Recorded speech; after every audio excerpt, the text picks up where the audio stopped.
Hi lovies, this is Christina with Karma's Eye Psychic LLC here on Universal Spirit Podcast, and we are still continuing additional episodes to our magic series. So this will be episode 26, and we're going to be talking about the power and the magic of Feng Shui. Feng Shui is traditional to ancient China on how to harmonize your spaces, such as your home, your office, your place of work, your businesses, and your bedroom and any other places of inspiration or creativity, to let all the elements flow in a harmonious way to make human life, make any type of life a lot better, and make it more happy in using all the elements. So in Feng Shui, or it has been pronounced as Feng Shui, really just means water, wind and water, right? They believe in the 5 elements, which would be wood, metal, fire, water, and earth. The understanding of Feng Shui is also understanding how space and separation work together to make things more harmonious, the positioning of windows and mirrors, understanding the position of doors, the flow of water and fire, and the understanding of appropriate colors in each room, also with natural and artificial light. But in general, people always want to know, what is Feng Shui and how is it used? Well, the first thing I will suggest is that you get a working compass for your home, because this is something that we might not know, where north, south, east, and west are in our homes, and the position of certain things in these directions help us have an easier and more happy life. So after you have gotten your compass, okay, we're going to talk about things that do belong in the north sector of the home or office, or any type of living space. The north is represented by water and the metal element. Okay, the element of water supports north sector Feng Shui. Activate with water fountains, aquariums, or paintings of water to improve career opportunities. So check if any sinks or any type of waterways are in the north sector of your spaces. This would be kitchens or bathrooms, or even washing machines. In the south, you would use the element of fire by using candles and light to improve reputation and gain auspicious recognition and fame. With anything facing east, this is implementing the wood element. Everything in the east should associate it with bringing good health, social connection, wealth, and lots of growth in finances. And things facing west of your space will activate the metal element with, non-sharp metal objects. This is to enhance your children and mentor sector respectively. So it would really be the protection of those things. And the center really is the accumulation of all of the elements in a harmonious degree, everything coming together, working with each other. Next, we'll go about space and separation, such as walls and doors.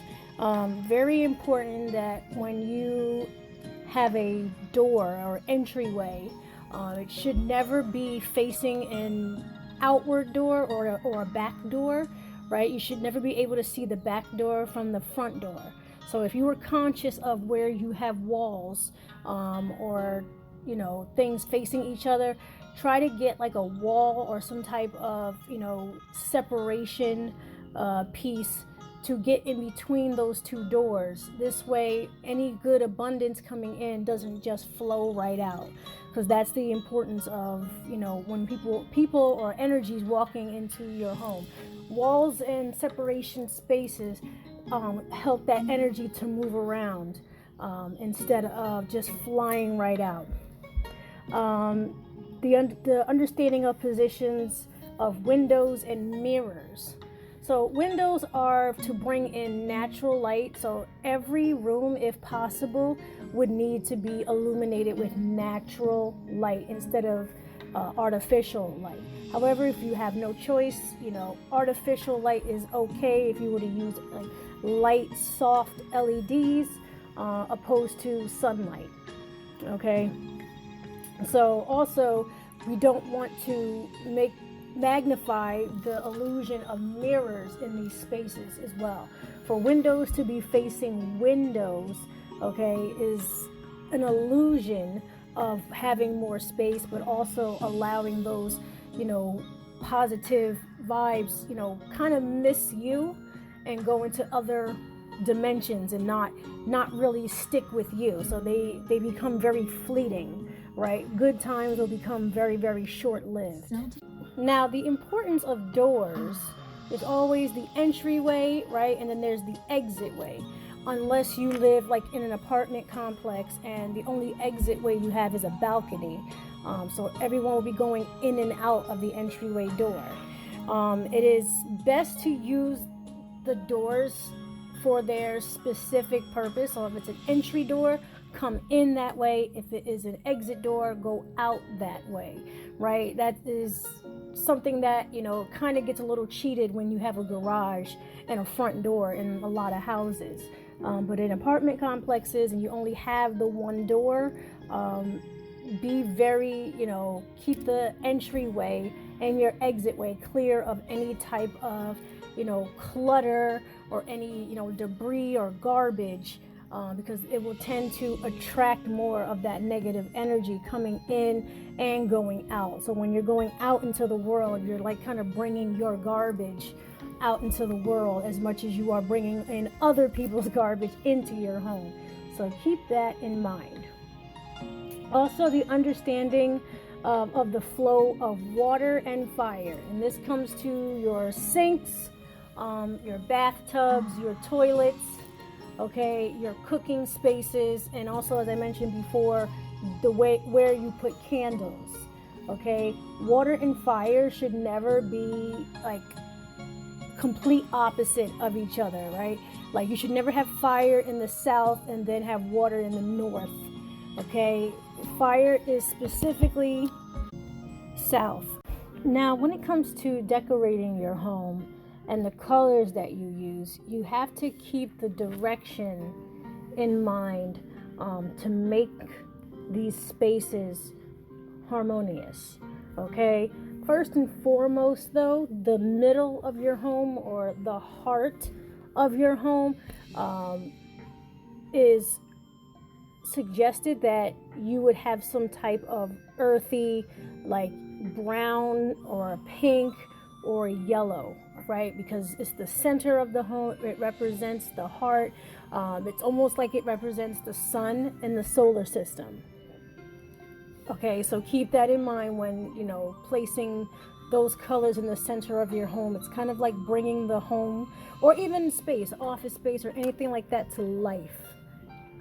All right, so for the north end of the home, you're going to want to use colors like blues, blacks, and darker shades of colors.